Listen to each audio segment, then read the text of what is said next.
විනාශයෙන් පස්සේ තිබුණට වඩා හොඳ රටක් තිබුණට වඩා හොඳ ජීවිතයක් අපි උරුම කරලා දෙන්න ඕන. අපි තෝරාගෙන තියෙන තුන්වෙනි පාර. අසීරුවෙන් නුවත් මේ ව්‍යසනයෙන් පස්සේ අපි කළ යුතු වන්නේ ව්‍යසනයට වඩා හොඳ ජීවිතයක් හොඳ ආර්ථිකයක් අපේ ගම්වල පුරවැසියන්ට උරුම කරලා දෙන්න තමයි අපේ අපේක්ෂාව. විශේෂයෙන් මෙතන ඉන්න වැඩිහිටි අම්මලා තාත්තලා අපි කවුරුත් දන්නවා මේ ආර්ථිකය කොච්චර වැදගත්ද කියන එක.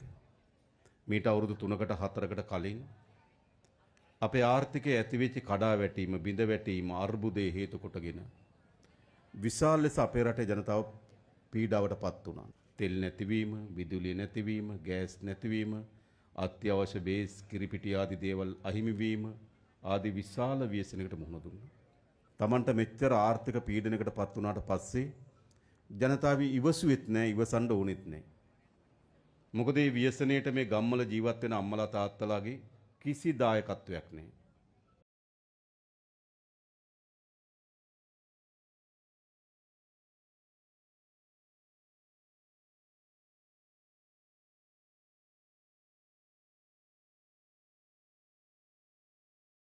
වාගෙන යන්න නෙවෙයි. අපි බලාපොරොත්තු වෙන්නේ මේ රට සෑම අතින්ම පරිවර්තනය කළා මේ රට සංවර්ධනය කරන්න. එතකොට දේවල් පරිවර්තනය කරනකොට ලේසි නෑ. ඒවට විරුද්ධ වෙන අය ඉන්නවා. මෙච්චර කාලයක් මේ පද්ධතිය තුලින් වාසි ලබාගත් අයට ඒවා නැති වෙලා යනකොට අනිවාර්යයෙන්ම ඒකට විරෝධතාවයක් එනවා. ඒ විරෝධතාවයෙන් අපි කිසිසේත්ම සැලෙන්නේ නැහැ. මොකද අපි දන්නවා අපේ අරමුණ මොකක්ද කියන එක. එතකොට අධ්‍යාපන ශාස්ත්‍රයේ අපි දක්වපු ප්‍රශ්න ගණනාවක් තියෙනවා. මම හිතන්නේ මම මෙතනින් විවෘතව ඇහුවොත් ඔබ අද පවතින අධ්‍යාපන ක්‍රමය ගැන දෙමව්පියන් හැටියට පුරවැසියන් හැටියට සතුටුද කියලා මොකක්ද හිතන්නේ? සතුටුද? නැහැ. සතුටු නෑ. එහෙනම් මේක වෙනස් වෙන්න ඕනේ. හැබැයි වෙනස් කරනවා නම් කොහොමද අපි වෙනස් කරන්නේ කියන එක ගැන අපි සාකච්ඡා සංවාද කළ යුතුයි. ඒක ගැන කිසිම තර්කයක් නෑ. මේ අධ්‍යාපනයට අපි යෝජනා කරන දේ අපි හිතනවා රටට අවශ්‍යයි. මේක එපා කියන්නේ අධ්‍යාපනය ගැන හිතන මිනිස්සු නෙවෙයි. එහෙම නැත්නම් මේ විවේචනය කරන්නේ අධ්‍යාපනයට සිදුවිය යුතු විවේචනයක් ගැන හිතලා නෙවෙයි. ඒගොල්ලොත් හිතනවා මේක හරහා මේ ආණ්ඩුව දුර්වල කරන්න පුළුවන්.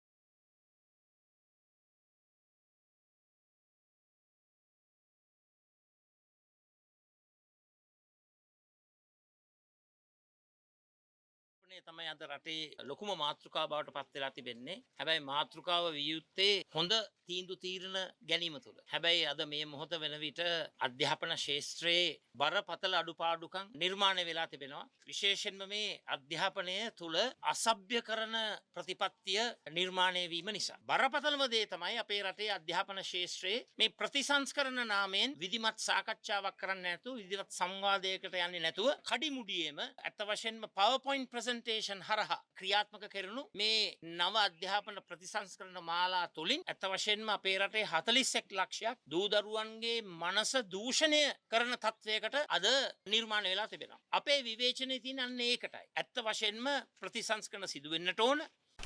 அரசாங்கத்தால் முன்னெடுக்கப்படும் கல்வி மறுசீரமைப்பு நடவடிக்கைகளை நிறுத்துமாறு வலியுறுத்தியும் கல்வி அமைச்சர் பதவியிலிருந்து பிரதமர் அரணி அமரசூரியவை பதவி விலகுமாறு கோரியும் முன்னாள் பாராளுமன்ற உறுப்பினர் விமல் வீரவன்ச தலைமையிலான குழு ஒன்றினால் இன்று திங்கட்கிழமை முதல் சத்தியாகிரக போராட்டம் ஒன்று ஆரம்பிக்கப்பட்டுள்ளது.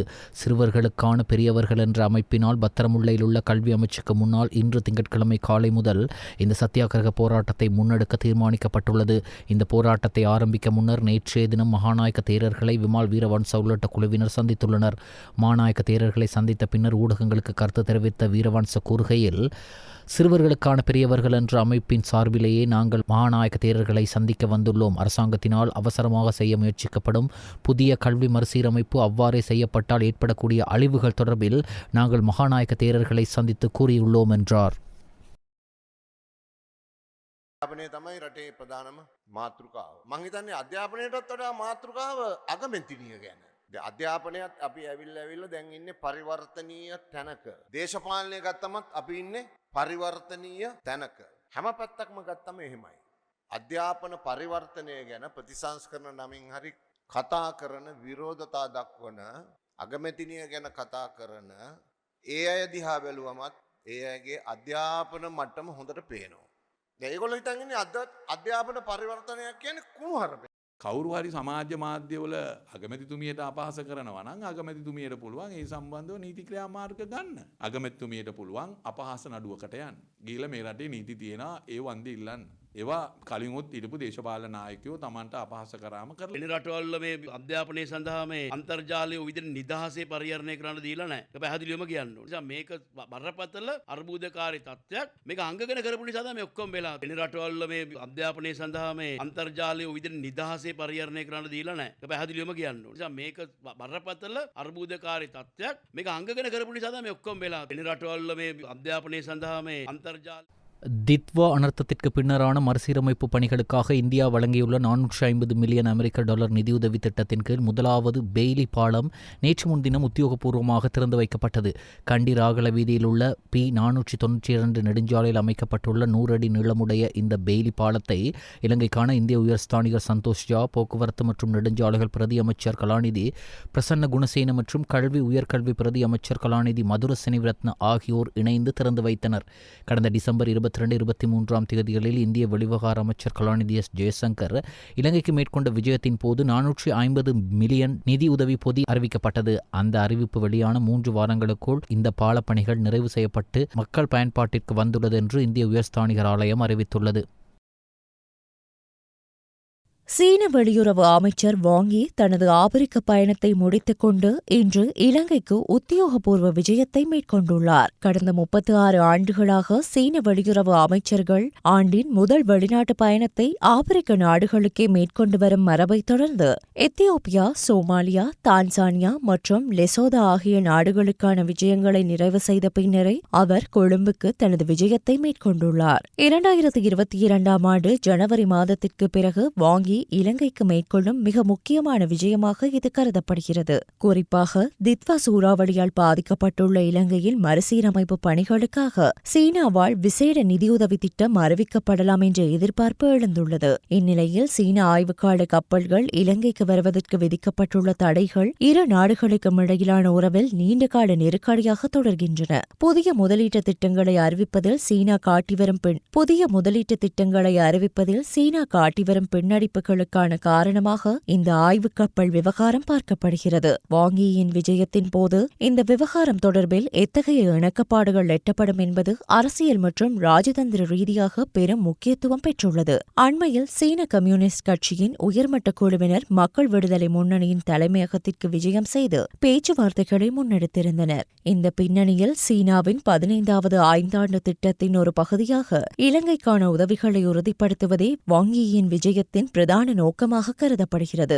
அந்த வகையில் சீன வெளியுறவு அமைச்சர் வாங்கி இலங்கைக்கு ஒருநாள் உத்தியோகபூர்வ விஜயத்தை மேற்கொண்டு இன்று அதிகாலை கட்டுநாயக்க சர்வதேச விமான நிலையத்தை வந்தடைந்தார். அவருடன் சீன வெளியுறவு அமைச்சின் 17 சிரேஷ்ட அதிகாரிகள் ஒரே விமானத்தில் குழுவாக வந்தடைந்தனர். அவர்கள் இன்று அதிகாலை 1:05 மணிக்கு சீன நிறுவனமான பெய்ஜிங் ஏர்லைன்ஸின் சிறப்பு விமானத்தில் தென்னாப்பிரிக்காவின் டர்பனிலிருந்து கட்டுநாயக்க விமான நிலையத்தை வந்தடைந்தனர். இலங்கைக்கான சீன தூதுவர் கீசென் ஹாங் தூதரகத்தின் உயர் அதிகாரிகள் குழுவுடன் மற்றும் இலங்கை வெளியுறவு அமைச்சின் கிழக்கு ஆசியா மற்றும் ஓசானியா பிரிவின் பணிப்பாளர் ஜெனரல் சாவித்ரி பனபோக்கே ஆகியோர் விமான நிலையத்தில் அவர்களை வரவேற்றனர். சீன வெளியுறவு அமைச்சர் மற்றும் அவரது குழுவினர் இன்று மதியம் கட்டுநாயக்க விமான நிலையத்திலிருந்து சீனாவின் பெய்ஜிங் நோக்கி புறப்பட்டனர். இந்திய அரசின் 5 மில்லியன் அமெரிக்க டாலர் நிதியுதவியுடன் மலையகத்துக்கான புகையிரத சேவையை முழுமையாக ஆரம்பிப்பதற்கு 1 வருடமேனும் செல்லும் என்று போக்குவரத்து பிரதி அமைச்சர் பிரசன்ன குணசேன தெரிவித்துள்ளார். கண்டி ராகல வீதியிலுள்ள D492 நெடுஞ்சாலையில் உள்ள 100 அடி பெய்லி பாலத்தை நேற்று முன்தினம் திறந்து வைத்ததன் பின்னர் ஊடகங்களுக்கு கருத்து தெரிவிக்கையில் அவர் இவ்வாறு தெரிவித்தார். தித்வா பேரழிவால் ரம்புக்கணம் முதல் பேராதனை வரையிலான புகையிரத பாதை அதிக சேதமடைந்துள்ளது. இந்த பாதையை புனரமைக்க சுமார் 74 மில்லியன் அமெரிக்க டாலர் செலவாகும். யகா பாலம் என்று பொதுவாக அழைக்கப்படும் பேராதனை பாலத்தை மீட்டெடுப்பதற்கு மட்டும் சுமார் 18 மில்லியன் அமெரிக்க டாலர் செலவாகும். இந்த பாதையை மீட்டெடுப்பதற்கு மிகப்பெரிய செலவு ஏற்படுகிறது. இருப்பினும் குறைந்தபட்சம் 1 வருடத்திற்குள் கண்டிக்கு புகையிரதத்தை இயக்க உரிய நடவடிக்கை மேற்கொள்ளப்பட்டுள்ளன. சுற்றுலாத்துறை, எல்ல மற்றும் நுவரெலியா போன்ற பகுதிகளுக்கான புகையிரத இணைப்பை பெரிதும் நம்பியுள்ளதால் புனரமைப்பு பணிகள் தீவிரப்படுத்தப்பட்டுள்ளன. கம்பல நாவலப்பிட்டிய பகுதியும் கடுமையாக பாதிக்கப்பட்டுள்ளது. இந்த பாதையை புனரமைக்க சுமார் 35 மில்லியன் அமெரிக்க டாலர் தேவை என மதிப்பிடப்பட்டுள்ளது. அதன் பிறகு நாவலப்பிட்டியிலிருந்து நானோயா வரையிலான பகுதிக்கும் மறுசீரமைப்பு தேவைப்படும் என்றார். தித்வா சூறாவளியால் சேதமடைந்த வீதிகளை புதுப்பிப்பதற்காக 6 மில்லியன் டாலர்களை வழங்குவதற்கு அபிவிருத்திக்கான சவுதி நிதியம் இணங்கியுள்ளது. அமைச்சர் பிமல் ரத்நாயக்கவுடன் பேச்சுவார்த்தை நடத்திய இந்த அமைப்பின் பிரதிநிதிகள் இந்த உறுதிமொழியை வழங்கியுள்ளனர். இச்சந்திப்பு அண்மையில் பாராளுமன்ற வளாகத்தில் இடம்பெற்றது.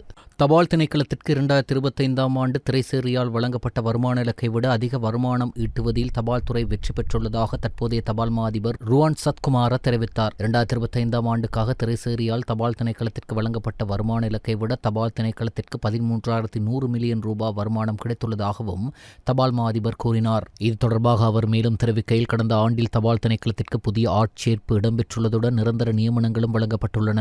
அத்தோடு புதிய தபால் அலுவலகங்களுக்கான அடிக்கல் நாட்டப்பட்டுள்ளது. சுகாதாரம் மற்றும் வெகுஜன ஊடக அமைச்சு தபால் சேவையில் 378 உப தபால் மா அதிபர்களுக்கு 2025ஆம் ஆண்டு ஜூன் மாதம் நிரந்தர நியமனங்கள் வழங்க நடவடிக்கை மேற்கொண்டது. 2020ஆம் ஆண்டுக்கு பின்னர் வழங்கப்பட்ட உப தபால் அதிபர்களுக்கான முதல் நிரந்தர நியமனம் இதுவாகும். கடந்த ஆண்டு செப்டம்பரில் 2022ஆம் ஆண்டுக்கு பிறகு 1000 தபால் உதவியாளர்களின் நியமனங்கள் நிரந்தரமாக்கப்பட்டன. இன்னும் 600 தபால் திணைக்கள அதிகாரிகள் ஆட்சேர்ப்பு செய்யப்பட உள்ளனர் என்று அவர் தெரிவித்தார். டித்வா சூறாவளியால் பாதிக்கப்பட்டவர்களுக்கு நிவாரணம் வழங்குவதற்கான அரசாங்கத்தின் ரீபில்டிங் ஸ்ரீலங்கா நிதியத்திற்கு அரச ஈட்டு முதலீட்டு வங்கி 5 மில்லியன் ரூபாய் நன்கொடை வழங்கியுள்ளது. இதற்கான காசோலையை அரச ஈட்டு முதலீட்டு வங்கியின் தலைவர் மஹில் கூரகம ஜனாதிபதியின் செயலாளர் கலாநிதி நந்திக சனத்குமார் கையளித்தார். அரச ஈட்டு முதலீட்டு வங்கியின் பொது முகாமையாளர் பிரதான நிறைவேற்று அதிகாரி இந்திக துஷார அசுருமான் மற்றும் AW பெரேரா ஆகியோரும் இந்நிகழ்வில் கலந்து கொண்டனர். டித்வா சூறாவளியால் பாதிக்கப்பட்டவர்களுக்கு நிவாரணம் வழங்குவதற்கான அரசாங்கத்தின் ரீபில்டிங் ஸ்ரீலங்கா நிதியத்திற்கு செலான் வங்கி 50 மில்லியன் ரூபாய் நன்கொடை வழங்கியுள்ளது. இதற்கான காசோலையை செலான் வங்கியின் பணிப்பாளர் பிரதான நிறைவேற்று அதிகாரி ரமேஷ் ஜெயசேகர ஜனாதிபதியின் செயலாளர் கலாநிதி நந்திக சனத்குமார் நாயக்கவிடம் கையளித்தார். செலான் வங்கியின் பிரதான செயற்பாட்டு அதிகாரி ரணில் திசாநாயக்க மற்றும் பிரதான நிதி அதிகாரி ஷானுக்கு ஜெயரத்ன ஆகியோரும் இந்நிகழ்வில் பங்கேற்றனர். வடமேல் மாகாண சபை ஊழியர்களின் ஒருநாள் சம்பளம் ரீபில்டிங் ஸ்ரீலங்கா நிதியத்திற்கு நன்கொடையாக வழங்கப்பட்டது. டித்வா சூறாவளியால் பாதிக்கப்பட்ட மக்களுக்கு நிவாரணம் வழங்குவதற்கான அரசாங்கத்தின் ரீபில்டிங் ஸ்ரீலங்கா நிதியத்திற்கு வடமேல் மாகாண சபை ஊழியர்கள் தங்கள் ஒருநாள் சம்பளமான 1,22,49,222 ரூபாவை நன்கொடையாக வழங்கியுள்ளனர்.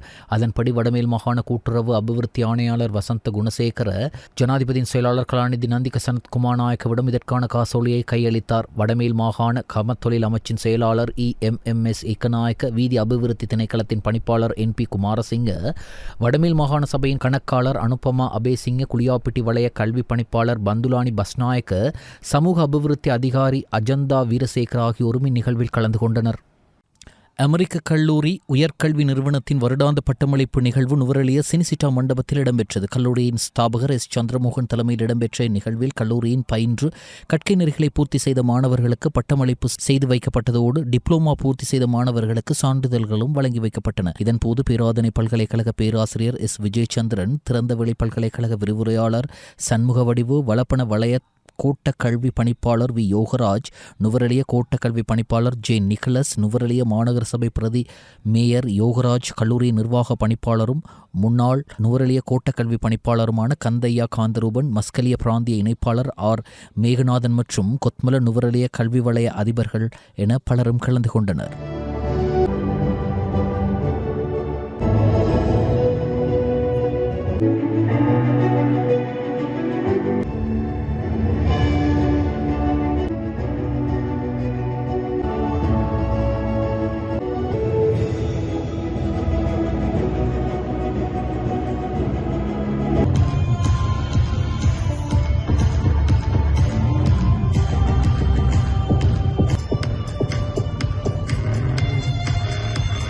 நுவரெலிய அட்டன் பிரதான வீதியில் வேண்டிகார்னர் சந்தியில் இடம்பெற்ற விபத்தில் ஒருவர் படுகாயமடைந்துள்ளதாக போலீசார் தெரிவித்தனர். மோட்டார் சைக்கிளுடன் லாரி மோதியதில் இந்த விபத்து இடம்பெற்றுள்ளது.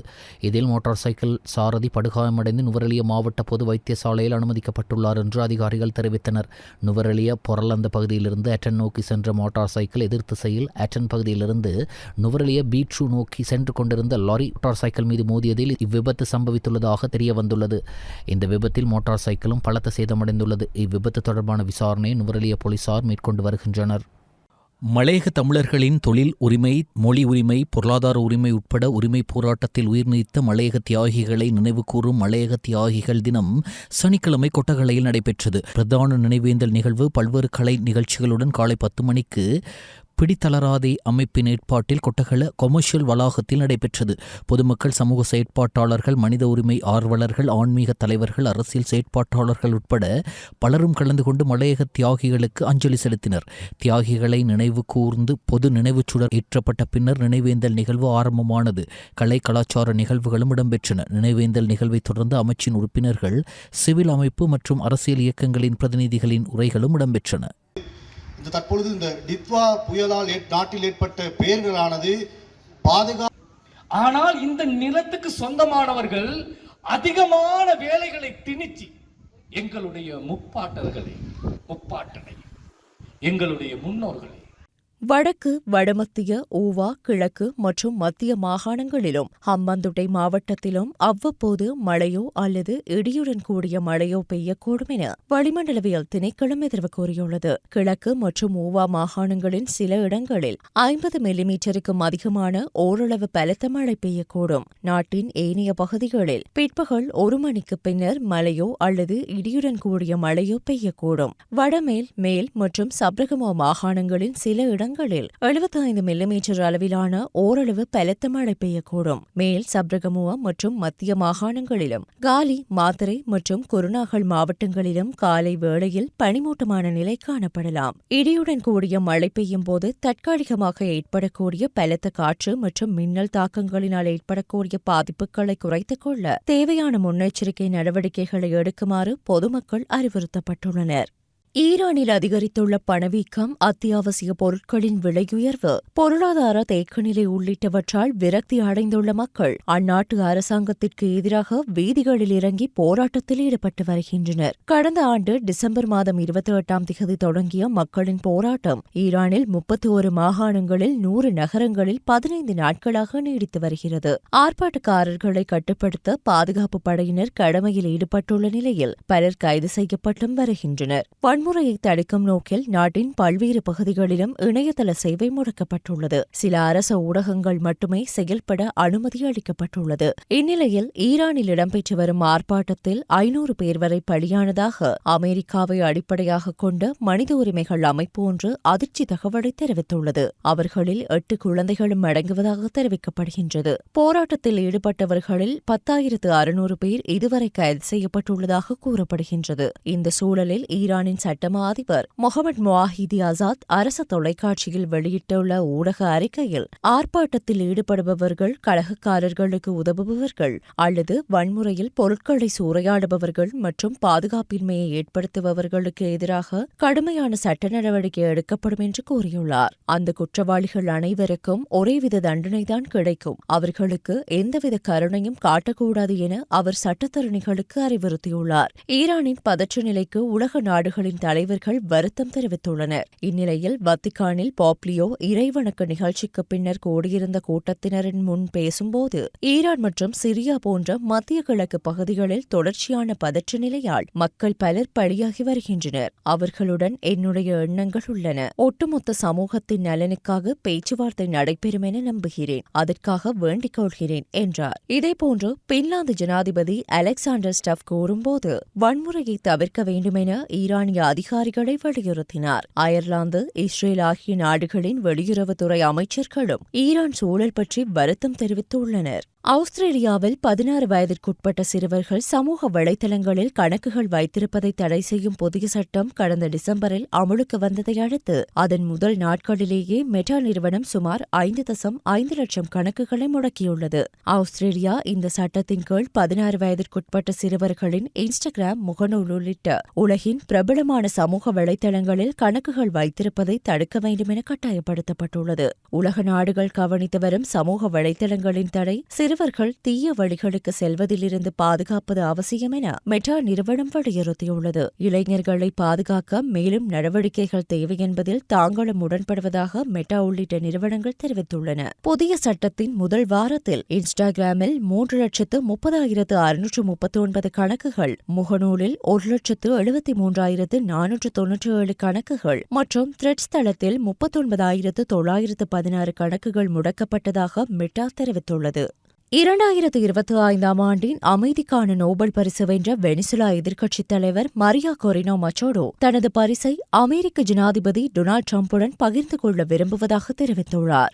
சமீபத்தில் வெனிசுலா ஜனாதிபதி மதுரோ அமெரிக்க படைகளால் கைது செய்யப்பட்டதை வரலாற்று சிறப்புமிக்க நடவடிக்கை என பாராட்டிய மச்சாடோ இந்த வெற்றிக்காக டிரம்புடன் நோபல் பரிசை பகிர்ந்து கொள்வது பொருத்தமாக இருக்கும் என தனது விருப்பத்தை வெளிப்படுத்தினார். இதற்கு பதிலளித்துள்ள நோபல் கமிட்டி ஒருமுறை அறிவிக்கப்பட்ட நோபல் பரிசை திரும்பப் பெறவோ அல்லது மற்றவருடன் பகிர்ந்து கொள்ளவோ சட்டப்படி இடமில்லை என்று திட்டவட்டமாக தெரிவித்துள்ளது. நோபல் குழுவின் முடிவுகள் இறுதியானவை மற்றும் நிலையானவை என்றும் நோபல் குழுவின் முடிவுகள் இறுதியானவை மற்றும் நிலையானவை என்றும் அதன் செய்திக்குறிப்பில் சுட்டிக்காட்டப்பட்டுள்ளது. இத்தகைய சலுகையை ஏற்றுக்கொள்வது தமக்கு கிடைக்கும் பெரிய மரியாதை என ட்ரம்ப் ஏற்கனவே தெரிவித்திருந்த நிலையில் நோபல் கமிட்டியின் இந்த தெளிவான விளக்கம் சர்வதேச அரசியல் அரங்கில் பெரும் விவாதத்தை ஏற்படுத்தியுள்ளது. இலங்கை மற்றும் பாகிஸ்தான் அணிகளுக்கு இடையிலான T20 தொடரின் 3வது போட்டி தம்புள்ளை ரங்கிர் மைதானத்தில் நடைபெற்றது. மழை காரணமாக தாமதமாக ஆரம்பிக்கப்பட்ட இந்த போட்டி 12 ஓவர்களாக குறைக்கப்பட்டு விளையாடப்பட்டது. போட்டியில் நாணய சுழற்சியை வென்ற பாகிஸ்தான் அணி முதலில் பந்துவீச்சை தெரிவு செய்தது. அந்த வகையில் முதலில் களமிறங்கிய இலங்கை அணி நிர்ணயிக்கப்பட்ட 12 ஓவர்களுக்கு 6 விக்கெட்டுகளை இழந்து 160 ஓட்டங்களை பெற்றது. இலங்கை அணி சார்பில் அதிரடியாக விளையாடிய தசுன் ஷானக 34 ஓட்டங்களும் குசல் மெண்டிஸ் 30 ஓட்டங்களும் பெற்றனர். இந்த நிலையில் 161 ஓட்ட இலக்கை நோக்கி களமிறங்கிய பாகிஸ்தான் அணி 8 விக்கெட்டுகளை இழந்து 146 ஓட்டங்களை மாத்திரமே பெற்றுக் கொண்டது. பாகிஸ்தான் அணி சார்பில் சல்மன் நஹார் 46 ஓட்டங்களை அணிக்காக பெற்றுக் கொடுத்தார். இறுதியில் 1-1 என்ற கணக்கில் இந்த T20 தொடர் சமநிலையில் முடிந்தது.